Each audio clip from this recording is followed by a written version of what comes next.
Okay, we're all set? Yep. All right, I have something I'd like to say before we get started here.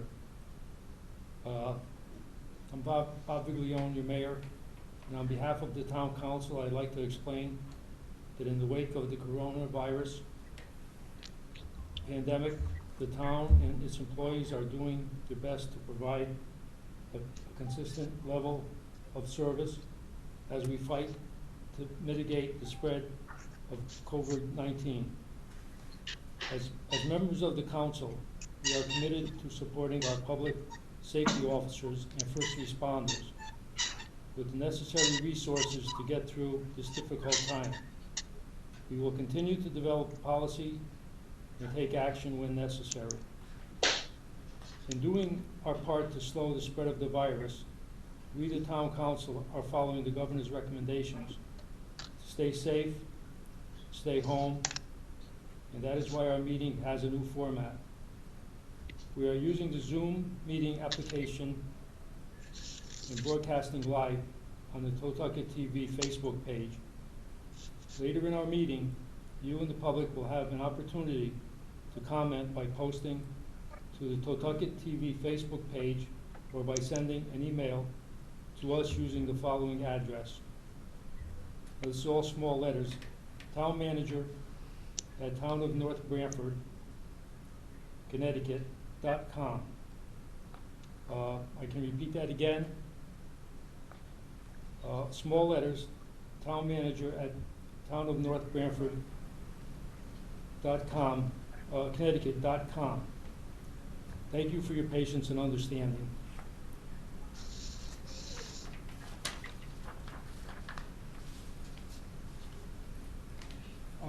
Also, I'd like to say, to view the broadcast, go online to www.facebook.com/Totucket TV.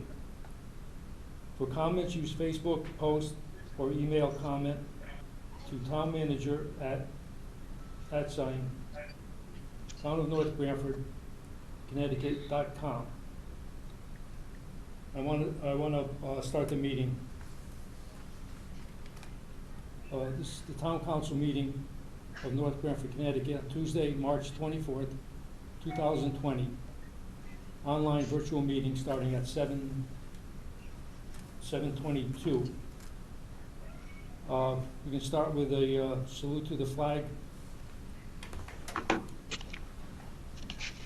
I pledge allegiance to the flag of the United States and the republic for which it stands, one And to nation, the republic for which it stands, liberty, justice, and one justice. nation, under God, indivisible, with liberty and justice for all. Michelle, we have roll call, please. Absolutely. Mayor Viglione? Here. Deputy Mayor Zampiano? Here. Councilor Angeloni? Here. Councilor Diamond? Councilor Diamond, you there? She Marie? was. I see her. Oh, I'm sorry, here? Couldn't hear you. Councilor Rudy? Here. Councilor Fawnin? Here. Councilor Gold? Here. Councilor Paternoster? Here. Councilor Palicia? Here. Thank you. All right, we'll start with the town manager's report. Labor issues and staffing levels related to the coronavirus, COVID-19. Yeah, I'm gonna try and get in the shot, and I hope that you can hear me. Just keeping my distance behind Bob here, and I'll be brief. I just wanted to go through to let you know that we're working through our plans. Obviously, it started with the order on the 13th, in which we created the local ordinance. The local announcement for the declaration, and that ought to put us in line in terms of getting federal funding potentially. So it was an important move to make, and from there on the 16th we closed our public buildings to the public. And we're still here servicing via online, phone calls, emails, and so forth. And we were carrying out that plan until recently, as of yesterday, and a plan based on the governor's new order for stay home, or stay safe and stay home. We instituted the staffing schedule to have staff in non-essential work from home remotely, thanks to our new improved technology and VPN and Office 365 and our phone system, all coming together to help us answer emails, answer the phones, and look at files and records that we have that we can do remotely from off the network, but being at home and being safe. So the department heads have gone through and worked through their schedules with their staff, so that we can be here staffed at least one person in the office, getting mail, answering phone calls, doing email, keeping the paperwork flowing at this point while keeping people safe. So that's what we've done. Public Works obviously is full-time and essential, so they'll work and continue to do their work outside, obviously doing the social distancing and precautions of washing hands like everyone else is doing, but not having contact with the public and spacing that they need to do in order to do their job effectively. So I'm in contact with department heads on a regular basis. We're doing meetings. We're in contact with the state and health officials, obviously police and fire, and I know that looks like Chief Seward and Chief Halloran are both on the call, which is important, because I think you might want to hear from them later on in the agenda when we talk about some of the responses that we're coordinating and things that we're doing with respect to fighting the mitigation, or putting together a mitigation plan and fighting the virus and trying to stay safe at the same time. So it's come, things have slowed down considerably, obviously, without the public, but we're still getting a lot of phone calls and emails and processing our transactions online. So I'll be happy to answer any questions with respect to the staffing levels, and we'll continue to do that until we get further guidance. Mike, what's happening with the senior center, with the seniors? Any check-ins or anything? Yes, great, I'm glad you asked. Yeah, they've been doing a great job. They have staff on cooking meals. They are doing the wellness checks by calls, and the vans are still operating to do as much as they can. I've talked to Patrick about redesigning their work schedule and their workflow. They're in contact with the school system as well in terms of coordinating with Mike Auger on the food supply and food distribution. So I think they're going to be collaborating. I don't have any details from that yet, but I know that we're out there helping seniors as much as we can with pickup meals and delivery. Never wanted to as be well. on TV. Want to reach out to the public, producing So, a show and that's at this point, no programming, just working on trying to stay engaged, stay in contact with them, check in, and do the wellness checks. Great. Anybody else? Okay, thank you, Michael. Thank you. Next, we have citizen statements and petitions. I'm gonna check email. All right.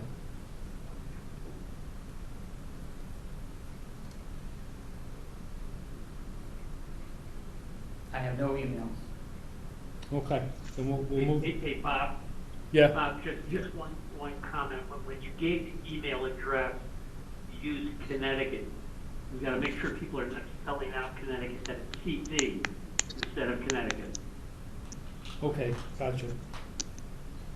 Thank you, thanks, Joe. Thank you. All right, we'll move into new business discussion and action. The first is the appointment of the town attorney. Yeah, and I hope you can hear me. I'm on the side off camera, but I hope you can hear me, that everyone should have received an email this afternoon with a prepared resolution appointing Vincent Marino as town attorney. I'll move the resolution. It'll be a resolution appointing Vincent Marino Esquire of Marino, Zabel, and Schellenberg, PLLC, as town attorney of the town of North Branford. Whereas in accordance with Section C5-1A of the Charter of the Town of North Branford, the Town Council shall appoint town attorney who shall be an attorney at law admitted to practice in the state of Connecticut. Whereas Vincent M. Marino Esquire is an attorney at law admitted to practice in all courts in the state and is in good standing, was admitted to practicing law in the state of Connecticut on November 15th, 1996.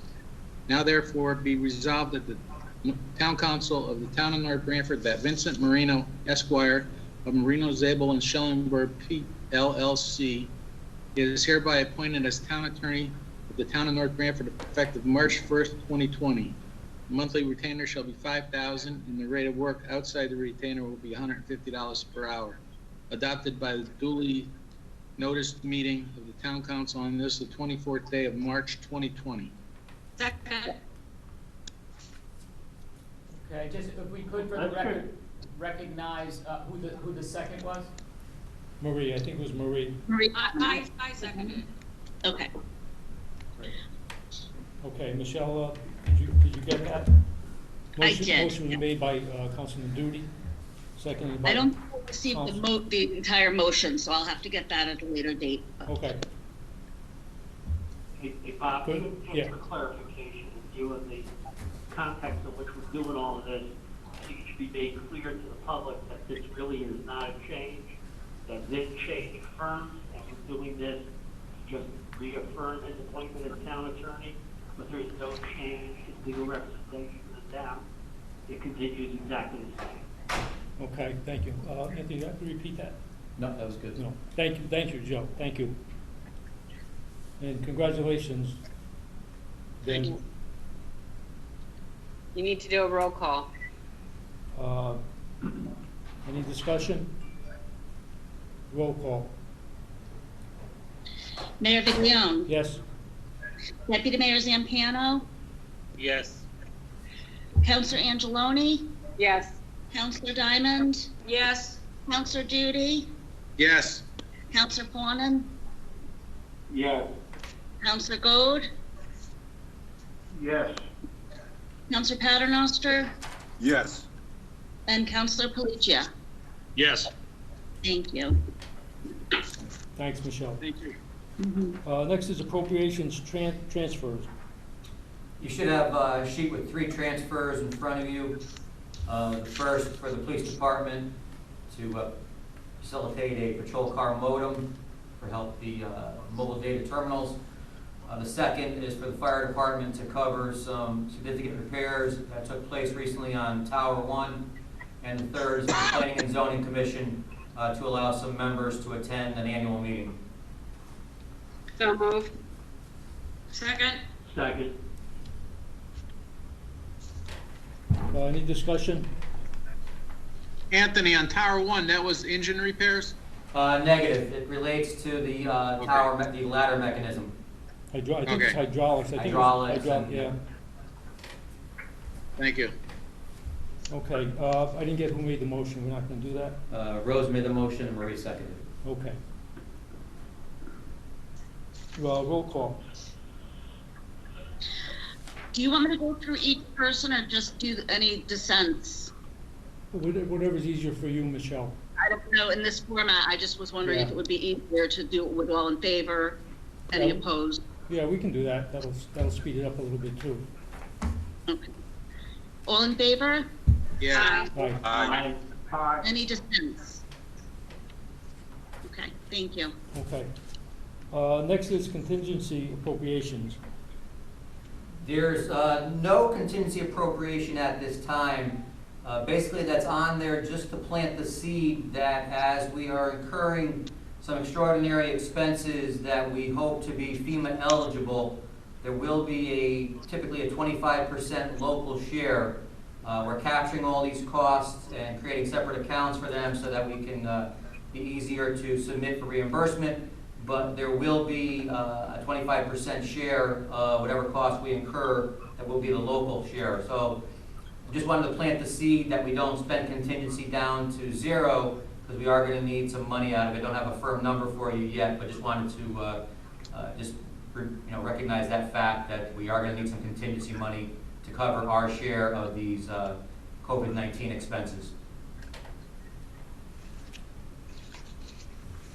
Anthony, what are the extra expenses? Well, we purchased 5 laptops to allow for remote users. We have engaged our technology person to create access paths for people to work from home, as far as coordinating with the emails and the phones and all the applications. He made specific sheets up for every individual person. We have incurred some additional costs as it relates to N95 masks for the police, fire, and EMS. We've incurred some additional costs at dispatch as it relates to other PSAPs being able to do some of the work of our PSAP in case of a failure due to manpower shortage, due to being sickness with the COVID virus. We had incurred additional cleaning supplies above and beyond the normal amounts. I don't have a firm number for you yet, but my guess is we're probably going to be around 40 to 50,000 total cost, figuring 25%, maybe 10 to 15,000 out of our local pocket. As of now. Thank you. Thanks for that. As of now, in case more things come to fruition. Yeah, thank you. If I could. Yeah, Yeah, sure. so, Here. no, I'll just stand behind. And so the technology glitch, and this is a question for Ben, if you're on the line there. The glitch we had in the beginning was the live feed that we had set up and then dropped, and he was fetching to get patched back in. I just checked in with our technician. He can't get that on Facebook Live, so we are not live. And I don't know if that has a bearing on our proceedings for the rest of the Okay, we are live. Oh, we are. Okay, sorry. There you go. When I spoke to the FOIC, and they said, do your best. Okay. Well, we are. He just came in when I was saying that, so we are back on live. So hopefully that signal will hold and we'll continue. Sorry for that. Okay. Next is approval of tax refunds. So moved. Second. What are we doing? We doing the contingency appropriations? No, just No, these are the Okay, tax I get it. refunds. I get it, okay. I'm sorry, I didn't get who made the motion? Marie I and did Rose it, seconded. Rose seconded it. Okay. Just want to repeat that for the Yeah, Rose made the motion, Rose, No, Marie Marie made the did. motion, I'm sorry, Rose seconded. and Rose seconded it. Okay. You got it, Michelle? Yes, I did. Okay. With all in favor? Aye. Aye. Aye. Any opposed? Aye. Okay, thank you. Okay. Next is approval of tax refunds. No, that's what we just did. did. Oh, we just did that, I'm sorry. Hang on. Next is discussion on COVID-19 municipal issues. First is Connecticut presidential preferences primaries, June 2nd, 2020. Yeah, so Mike Wallace, town manager, speaking, and this is an item here that the town clerk, Lisa Valenti, is working with the state of Connecticut. I'm sure you've probably heard already that the Connecticut presidential preference primaries have been set back to June 2nd, 2020. And I think that's all going to be by paper ballot. So they're working on plans right now to make that happen.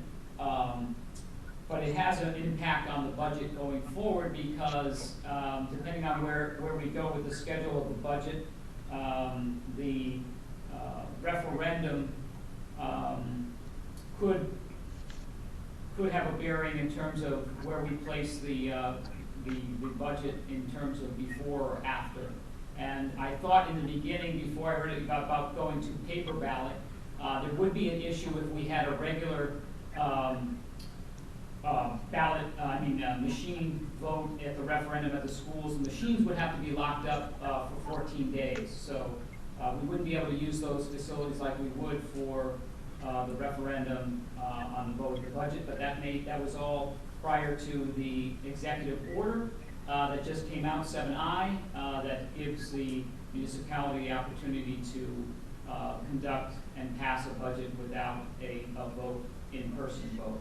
So that's just, ongoing information for the presidential primary will be worked out, and we'll try to provide as much information as we can as that issue unfolds. But right now it's set for June 2nd. And my guess is that it's going to be predominantly paper ballot, or no excuse absentee, I guess, is what they're looking at. So if there are any particular questions or concerns, I can certainly make sure those get passed on to Lisa Valenti, Town Clerk.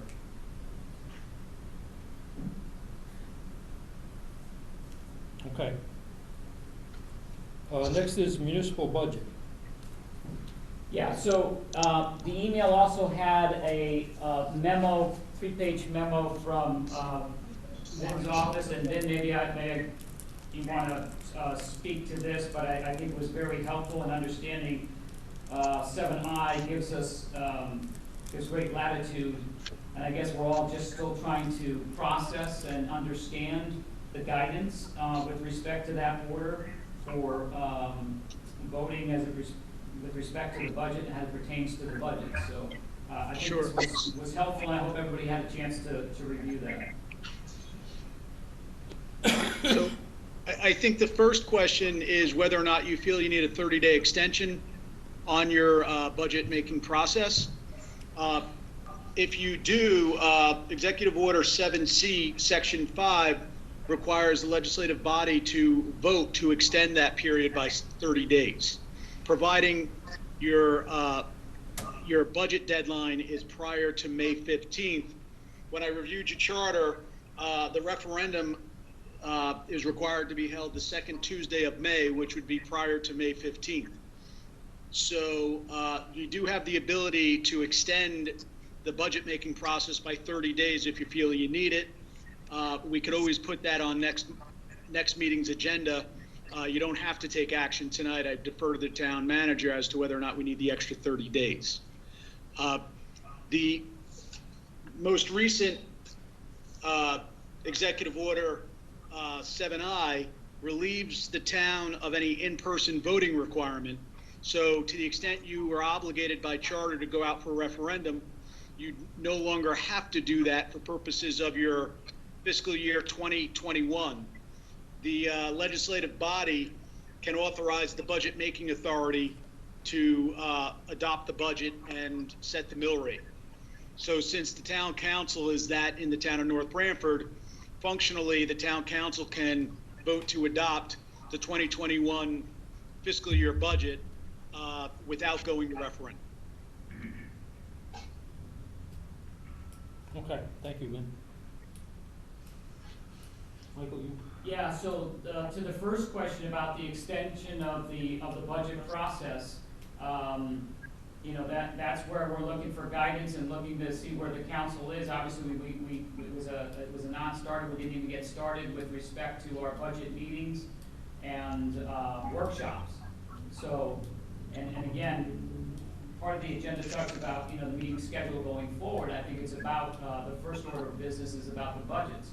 And I'm not sure how you want to proceed, but we should think about a calendar and a schedule for Tuesdays, which we had originally marked off on our calendars. And April 7th would have been our public hearing, and I think we could still pull off, again, looking at technology and our normal PowerPoint presentation or putting stuff out on the internet, we might be able to have a meeting like this potentially for conducting some type of budget meeting and maybe morphing from workshop to budget meeting and a hearing.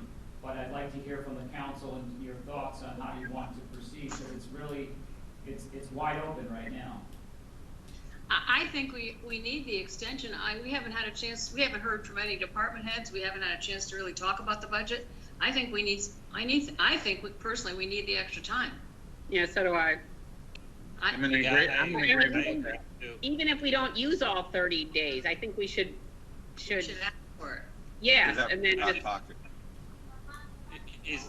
Is there any downside to extending it? Stop the first stage, let's do it. I'm what was sorry. that? I didn't hear that. I didn't hear you, Joe. I said unless Vin tells us there is a reason not to vote for the 30-day extension, why wouldn't we do it?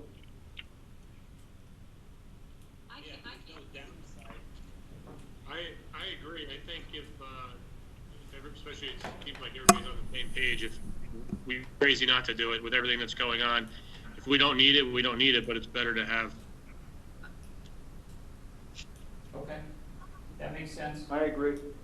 So I think by law, 30 days pushes out to June 12th, that give us the 30 days, and we can add that to the agenda for the next meeting when we decide on the next item to look at the schedule, look at the calendar. But again, not knowing, not having a crystal ball, and not knowing when this crisis ends and what the impact is going to be, I don't think there's any right or wrong answer how to proceed. We just have to go with what we think is best. And if that's one meeting, 2 meetings, and how we do the meetings, I don't think there's any playbook for that. So, Mike, on that issue, you are obligated to make reasonable efforts to reach out to the public, and so you might want to conduct a public, I'll call it a public hearing for the budget, kind of the way you're doing it in the council chambers right now, and just broadcast it as you're broadcasting tonight, because you are obligated to do that. Well, could they do something where they do present the budget, both the town and the Board of Ed, like we do at the public hearing, and then leave it open for 48 hours so people have a chance to email questions, comments, or whatever? Because to do it that same night, I think is difficult. no, that's, But that's excellent. Yeah, I think we can. And then I defer to you, but I think we can. No, the short answer is my reading of the Executive Order 7I in Section 13 would allow that. It's reasonable under the circumstances to do your presentation and then leave a window open for public comment. I think 48 hours is reasonable. And then from there, you can advance your process. You know, I have a suggestion that maybe because of it's difficult to hear everybody, maybe if each department had at least one page of a PowerPoint with the key points to their budget, I think then people in the public can see it and we can see it, because it is hard to hear everybody in this format. You know, if you did a PowerPoint, Mike, and there was one slide for each department or major areas where they might have an increase or whatever, I think that would be helpful, because it is hard to hear everything. Yeah, so it kind of begs the question, if you want to reserve next Tuesday nights, the 31st, if you want the big departments, major departments to come in to go through the budget that way prior to a public hearing, or how many meetings you want before the public hearing. And I think we'll do the best we can with the technology and try to, I agree that it's tough, we want to make sure everybody gets the right information. Yeah, but again, I know we don't want everybody to do a long PowerPoint, maybe just one slide per department with their major components. But I think it's easier for people to see it that way. It's hard to hear everything. It really is hard. Yeah. But Mike, you're talking about like our budget workshop meetings? Right, or something like that, where maybe Yeah. the major departments would have at least one slide of their major areas where they're looking for an increase or whatever, or some whatever, a critical need or whatever in one slide per department, because I think then the public too could have a better understanding. You could see it. It really is hard to hear everybody. Yeah, we're just thinking on the fly here, trying to figure out, how and what that would look like, but, yeah, we could break it down. We've got the time if we come back, if you wanna come back with the 31st or the 7th, and, first order of business would be to vote on extending, the budget process for 30 days, and then, you know, set up these meetings, with department heads or, the major ones anyway, and. Give it a night. Yeah, do it one night or break it up like we traditionally do, but it's just how to convey that, that information. Well, Michelle has a good idea to have a template, set up a template for the major departments. Mhm. I'm noticing she has an idea up there on her message. Okay.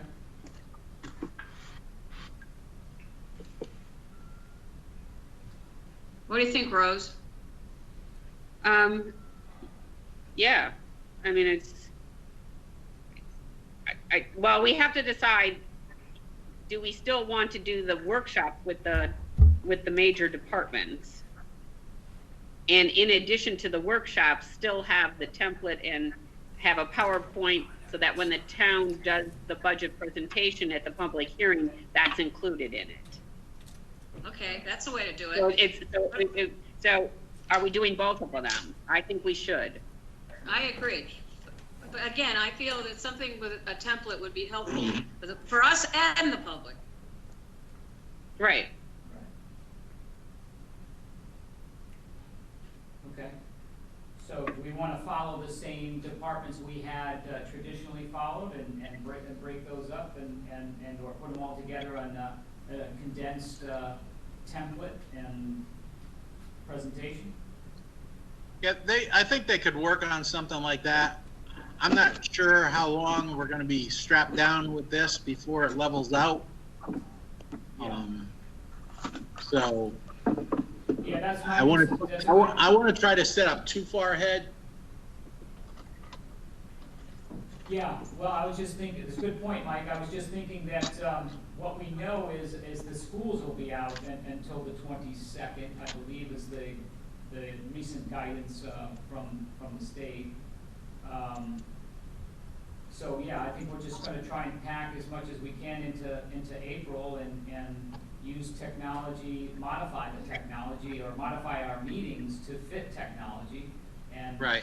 put together templates and presentations and maybe electronically something that we have never done before. We just have to use different modalities, I guess, different mediums. As I say, we're just thinking on the fly here and trying to put something together that'll get out as much information and clearly and concisely as we can. And I'm not sure what that looks like yet, but we'll get to work on it tomorrow. That's why I'm saying maybe May, you know, this thing will be leveled out and, you know, we could have public meetings again or whatever. So in the long term, we really don't know what we're looking at yet. Right. Yeah, so that makes it all, you know, really tough to set a schedule and I mean, obviously, we know in a normal year how this is supposed to flow. We have our dates and we flow. And with the uncertainty, it's hard to know which week to do what, so to speak. But I think we can all look at a calendar and begin to look at our availability for Tuesday nights. And maybe we want to use the 31st, or maybe we want to just prepare and use the 7th and then go from the April 7th on to figure out where we are. As each day, each week unfolds, we get maybe a little bit more clarity. Yeah, that's why I'm hoping by our next meeting, you know, we'll have a better feel of what direction the country's going and our state's going. Yeah. We did have a meeting. We have a meeting scheduled for next week. Okay, we've got Walter on the phone.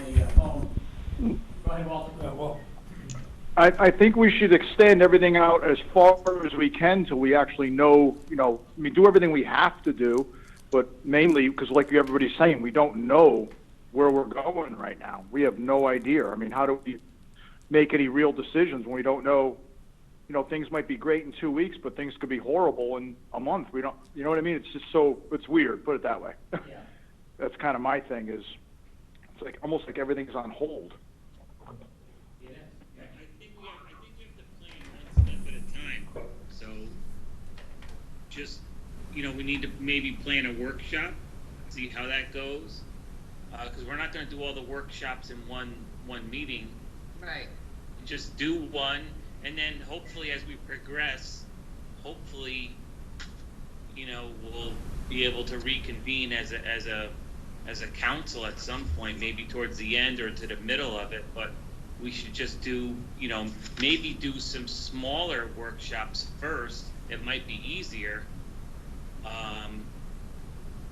and test the waters, I guess. That's what I'm thinking.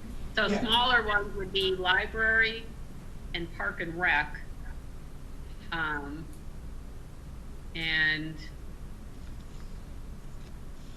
I mean, those are the two smallest. Then we have police, fire, public works, and Board of Ed.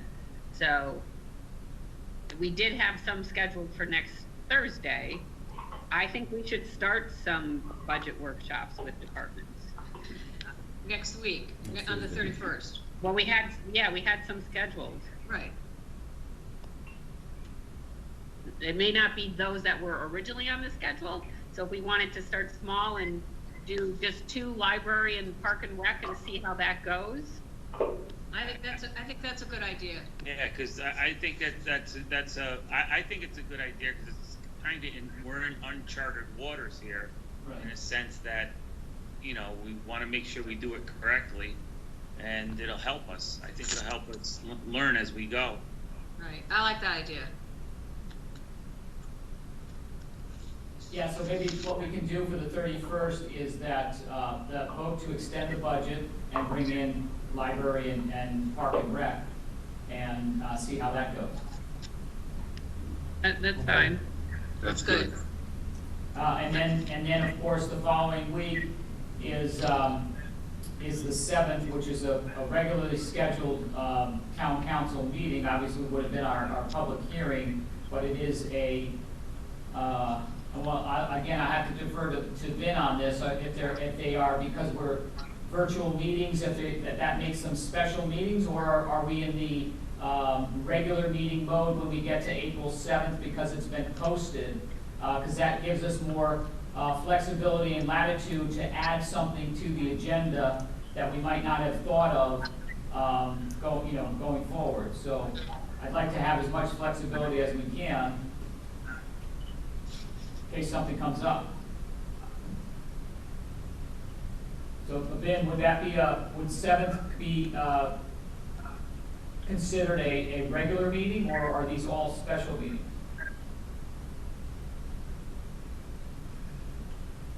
Ben, are you there?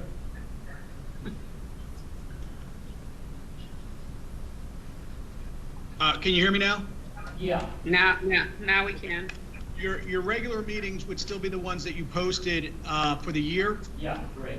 Every other one would be a special meeting. Yeah, perfect, okay. So the fact that it's a virtual meeting doesn't make it a special meeting. No, as long as it's on the date of your posted regular meeting. Okay. This is just a format issue. It's not a special meeting. Good. So couldn't we still have like one presentation on the 7th, as long as it's posted in advance? Oh, yeah, yeah, sure, we can do whatever we want to put on the agenda for the 7th. I'm just saying that, should we get into the meeting on the 7th, and who knows where we're gonna be, or what we're gonna know about this pandemic, but it might be something that, we might have to add to the agenda. We can do so freely, because it's a regular meeting. That's good. So maybe you could put one of the major ones, at least one on the 7th.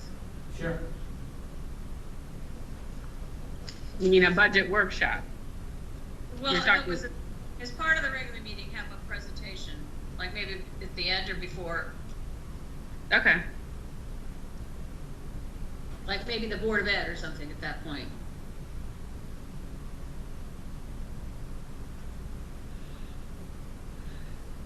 Okay, and again, the 7th will also it might be an opportunity to get caught up on things, I think we'll have to triage, but what we didn't do on the 17th, the last meeting, and the agenda items that have been just put off on the back burner, could be addressed, or we can evaluate those items and the need to take action or not, like the position for Parks and Rec. Park and Rec. Director, right, you know, things of that nature that, you know, bids and bid specs and awards, you know, we're working on those to try and, you know, keep business flowing as much as we can, but ultimately, the council has to be able to do their business, so there are those other items we have to consider. Without overwhelming the agenda, because we have to do it this way. It's a, you know, much longer, much more cumbersome.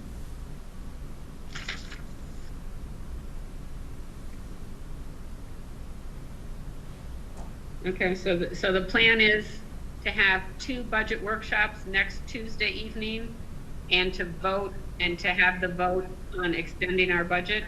That's basically our agenda for next week.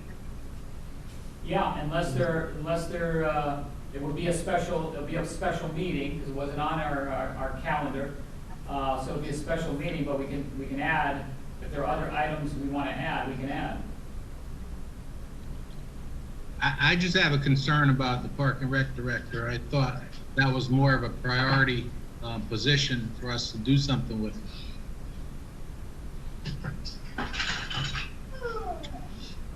You're Yeah, approaching a busy time of the year for Park and Rec. Yeah.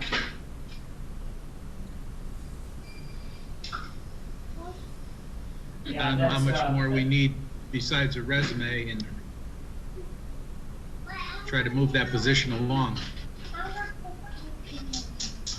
Well, that could be on the agenda for next week, right? If you post it as So, yeah, as part of this.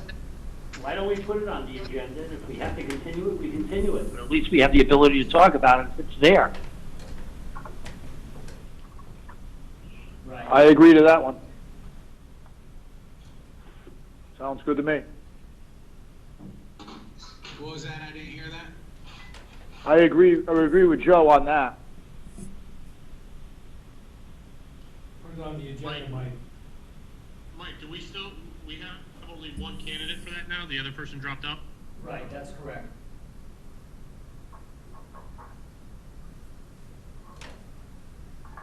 Yeah, I can make contact to see, you know, availability, and it's, works in another municipality, and we can get that, you know, in the drop, or I think you already had it, so it's already out there, you have the resume, and, you know, she's holding place in her town, and just put her on hold. I was in contact, she understands, it's no big deal, and I just think we can get her here for the 31st, that's fine. I quite honestly, I'll just throw it out there, I don't know if anybody's thinking the same thing, but I'll be the one to start it, but I'm not sure. I mean, I'd love to have the person on board and going, but in this environment, in this reality, we don't have a crystal ball. I have no idea what's going to happen with the economy. I don't think any of us do, other than it's tanked. Will it come back? Yeah. But if we're in a long and protracted economy, in a struggle, in a recession, you know, I don't know that you want to rush to fill the position. I'll throw that out there. That's exactly what I was thinking. What did you say, Mike? I didn't hear Exactly you. what I was thinking. What did you say, Mike? I didn't hear you. Okay, I'll repeat just to say that in this environment, the unknown, the uncertainty, and the fiscal climate, the economic climate, I don't know what this is going to, I don't know how we're going to come out of this.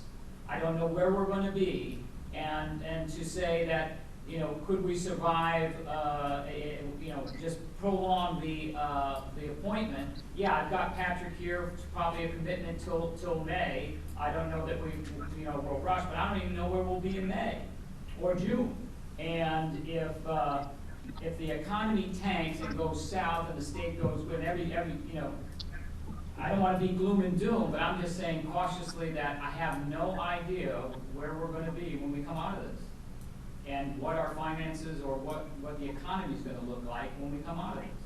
And if it meant that, you know, we don't fill the position and the second in command Kerry has to step up to run it, then, hey, that's what we'll do. I'm just trying to think, you know, beyond the next 3 weeks, and I can't, you know, it's a tough thing to do, and I don't know that we want to rush into appointing. I think the person, the candidate is great, and I think she'd do a great job, but I think there's just too much uncertainty.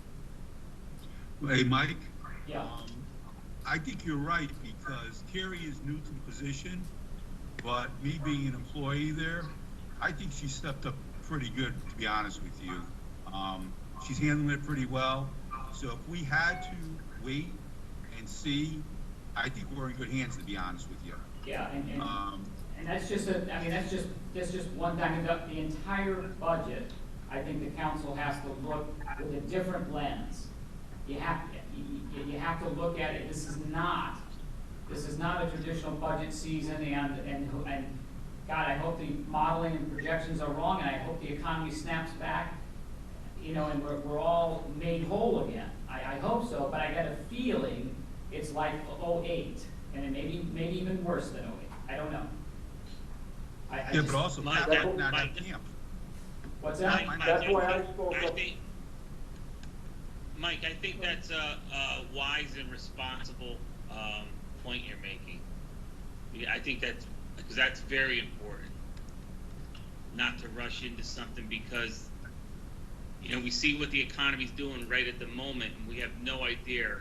No, right. Even the experts have no idea.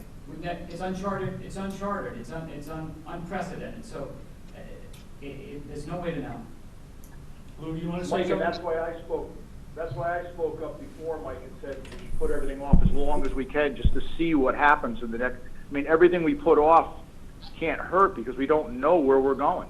We do not know. Who knows what the budget will look like next year? It could be, who knows? We have no idea. No idea. Yeah. So Thank you, Walt. moving to June 12th as the last possible, you know, I think that makes sense for us to do that, and just kind of play it and let it unfold, let it digest, and try to. You got a 2-week window after that June 2nd, though.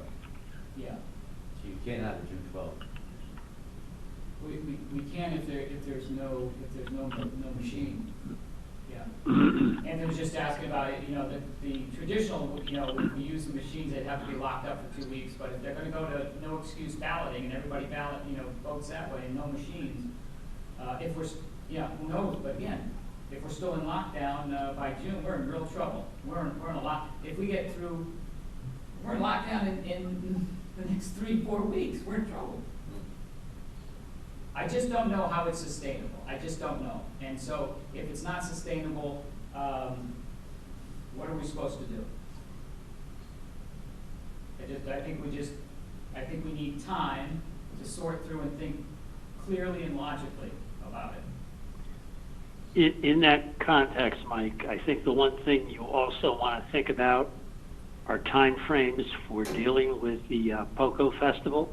Yes. How long can we go without making a final decision? Clearly, if the climate is as it is now, you're not going to have a POCO Festival where you're bringing hundreds and thousands of people to the Arter Farm. And as much as that troubles me, that's something we're going to have to deal with in the near term. Yes, you're right. Okay. Lou, did you want to say anything? No. Okay. That makes sense to me.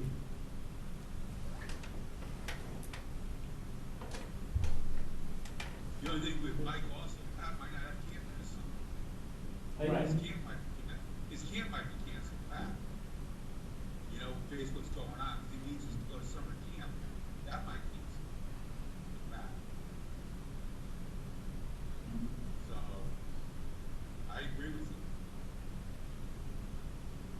Can somebody repeat Lou's comment? I couldn't get it all. He agreed with you, basically. Okay. Well, he said that summer camp might be closed as well. We'll have to deal with that. Okay, all right, thank you. Talking about Pat Summer, that he might be able to be here longer than May because of his summer camp is canceled. Oh, gotcha, right, good point, yeah. Yeah. So Mike, how far out do you think we could go before we decided on the POCO Fest? That's something that's gotta be decided on like in a month, 2 months? What do you think right now, that it would actually be before we could decide that? What would be the latest we could decide? Yeah, and Walter, I don't know yet. I just really started having that conversation today with one of the members and talking about the, the firework bid that nobody responded to. So we're on those lines of trying to figure out the timeline. I don't have an answer for you yet, but it's coming because what's happening is that some of the vendors are saying they're calling in saying, hey, listen, I don't have the deposit to give, and what are we going to do with that as this unfolds? And who knows if we'll even have a festival? I don't know yet, but I'll be talking with them, and we'll be working on that. Thank you. Mike, I'm sorry, go ahead, Rob. I just think we need to kind of come up with a date that we need to make a decision by and just, look at, they postponed the Olympics, the Summer Olympics today to 2021. So I think it's within the next couple of weeks, we need to make that decision, as hard as it's going to be, and just make it and live with it for this year, whatever the decision may be. But I think we're going to continually run into these issues right now between vendors, food vendors, bids, getting volunteers. A lot of our volunteers are the high school kids. And if school doesn't go back into session, we have a major issue. Right. So I think we have to give ourselves to like the middle of April and then make a decision. And it might be made for us by that time. Yes. Rose, right. that's kind of what I was gonna say too, is, what date do we have to make a decision on the POCO Fest, and just, we have to cancel it, but, what's that magical date? Same thing with the parade too. What, the Memorial Day parade? Yeah. Yeah, correct. What if we decide on our next meeting? Our next regular meeting, April 7th? Just next regular meeting. Yeah, the 7th. Make them call then. A lot's gonna happen between now and then supposedly, so. Yeah, we can have it on the agenda, and if we decide we want to wait until and not make a decision, but make one at 2 weeks later, that's fine.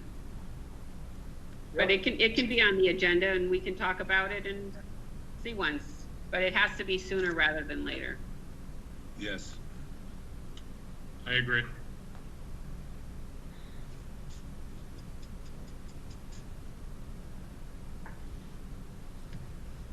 Okay. So we'll put it on the agenda? Yeah, we'll add that one to the April 7th, and we can see where we're at, see what information we have by April 7th. Next 2 weeks. Okay with everybody? Yes. Yeah, Lily. Yes. Me too. Okay.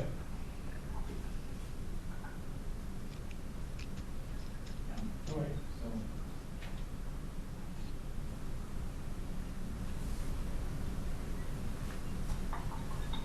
All right, next is future town council meeting schedule.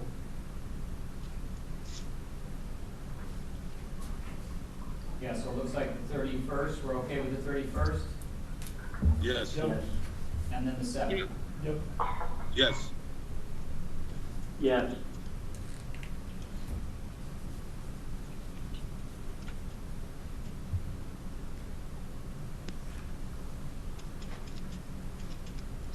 You good?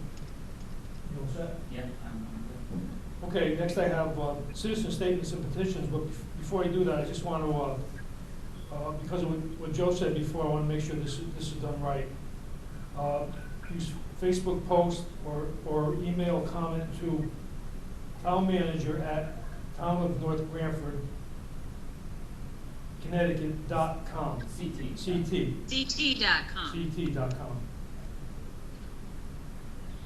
Just want to make sure everybody got that. All right, now, citizen statements and petitions is next. I think Chief Stewart wanted to speak on something. Chief, you there? Chief Stewart? Bobby, you there? Can you hear me? Yes. Hey, counselors, this is a really unique experience, and I thought it would be wise just to give you a brief update as far as the status of the fire department's actions with regards to COVID-19. And to our Facebook followers, at this time there's about 6 people online watching this meeting. And I just want to make sure that the information that we provide is that which is vetted and accurate, true, concise, and correct that I'm providing to you. I think the town manager's idea of putting a video together this past weekend was outstanding.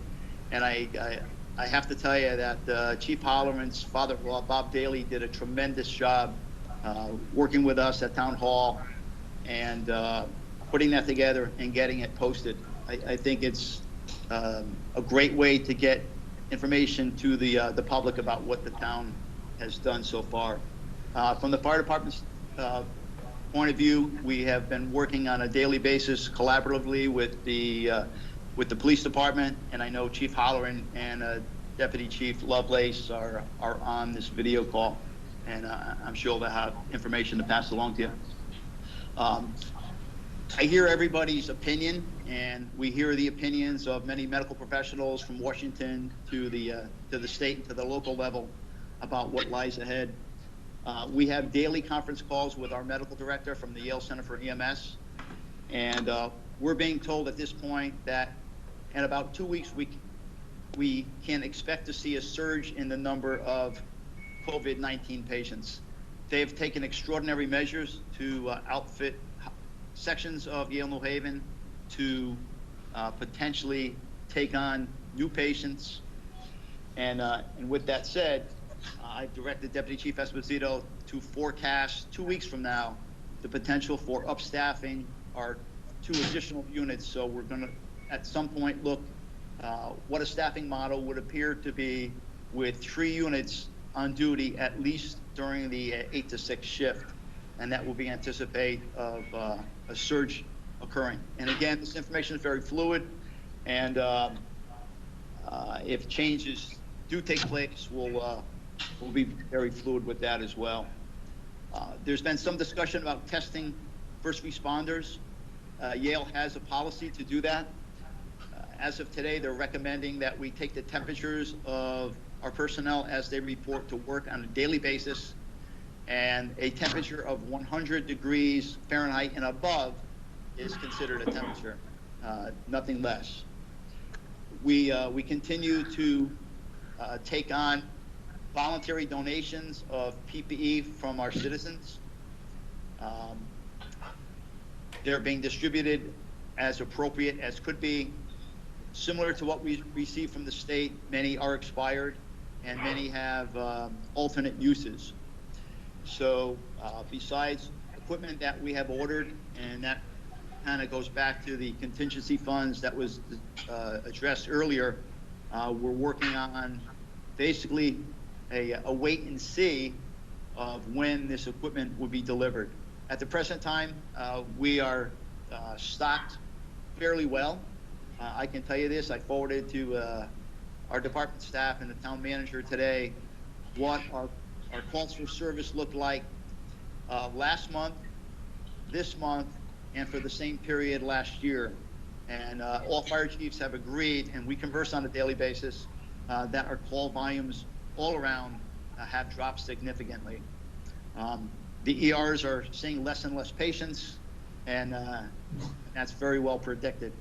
As more testing becomes available, it's common sense to say that you're going to see more and more people test positive. Late this afternoon, we have an email from the East Shore Health Director stating that at 317 Foxton Road, over by Company 3 in East Haven, adjacent to Our Lady of Pompeii Church, a physician will be setting up a COVID testing site, and that will be up and running soon. I'll let Chief Holleran or Deputy Chief Lovelace talk about what's happening at the PSAP Center with regards to our contiguous jurisdictions. And basically reiterate that we provide information to our personnel on a daily basis under the Unified Command System. We're employing the use of federal ICS forms to generate that information out. And they're doing what they can do under the circumstances that we're presented with. Again, our mission is to respond to all calls for service 24/7, and we're doing that.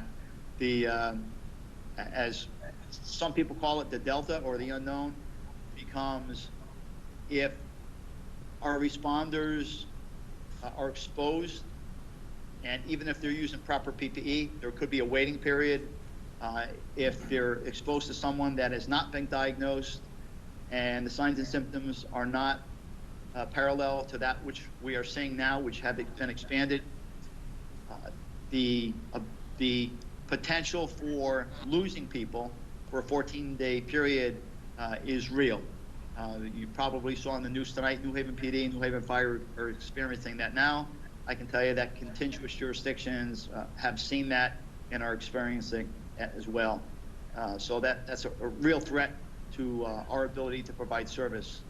We will be developing contingency plans over the next couple of days that if our personnel quantities decreased, what a response model would look like for our town. That still has to be considered.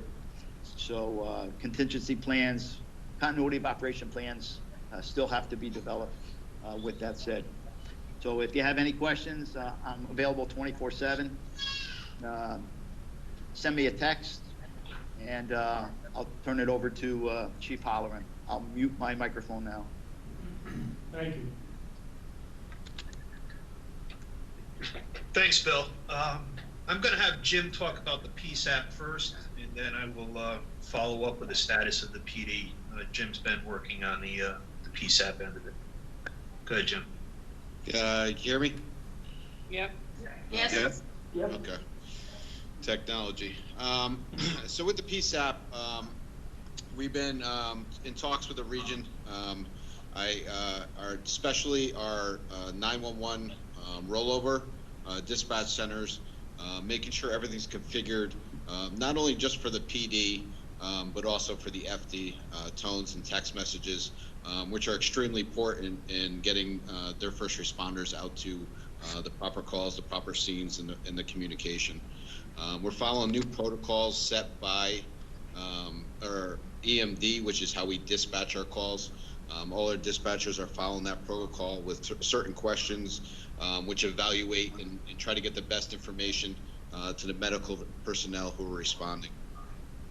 Along with that, we noticed that we had to upgrade some of our infrastructure due to surrounding towns that have improved their radio communication system.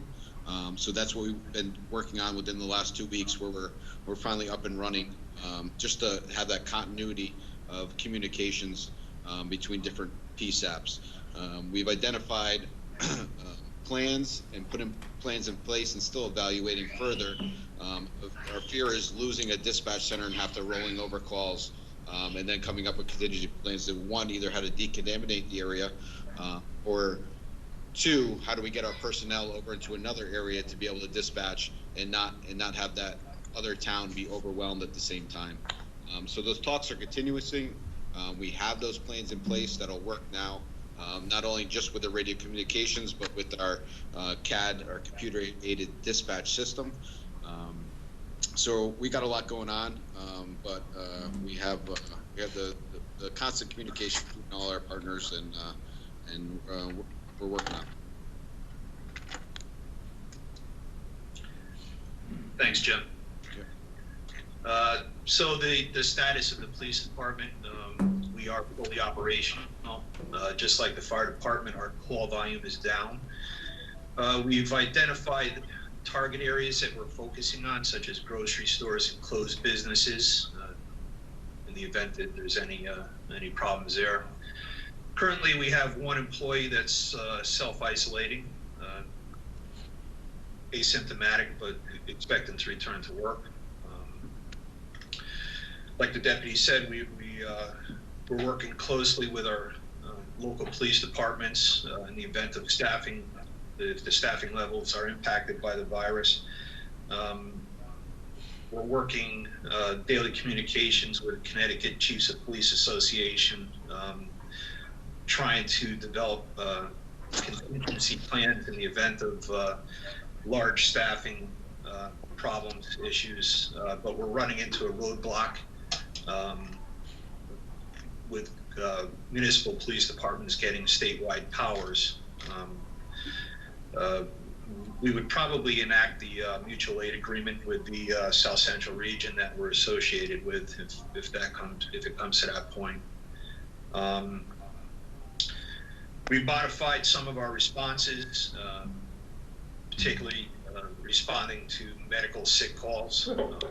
We're still going to the medicals. We're standing by curbside in the event that the fire department needs us. The donations of masks, all the masks that we've been getting, have been going to the fire department.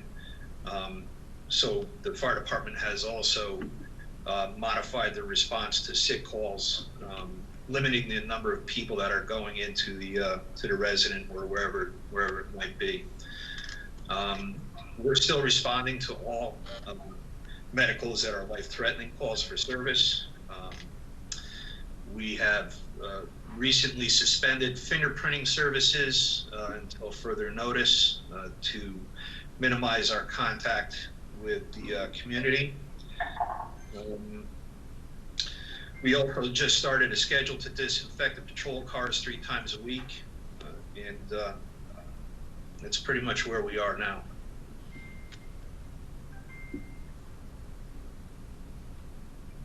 If anybody has any questions, just like Chief Seward, I'm available all the time. You can certainly give me a call, or if you have anything now for me, I'd be glad to answer.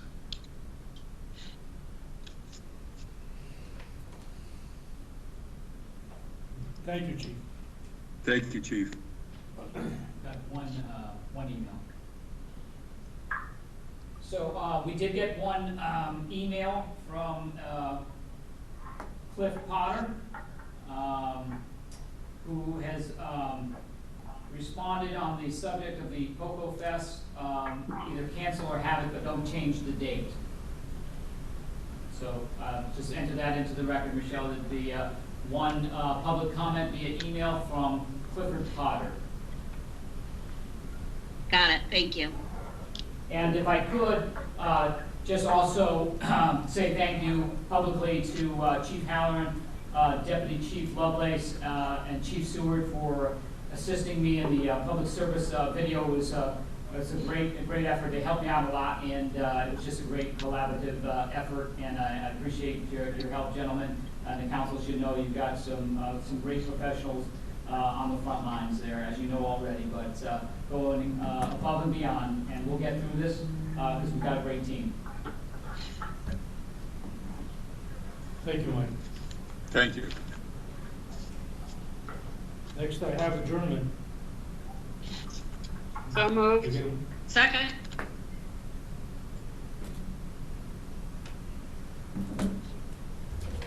Everybody in favor? Yeah, just, if you could just, Aye. she got it. Okay, with all in favor, okay. Aye. Aye. Aye. Excellent. 8:26. Good night, everyone. Thank you. Thank Thank you. you. Thank you, everybody. Night. Good night. Aye. Thank you. Night.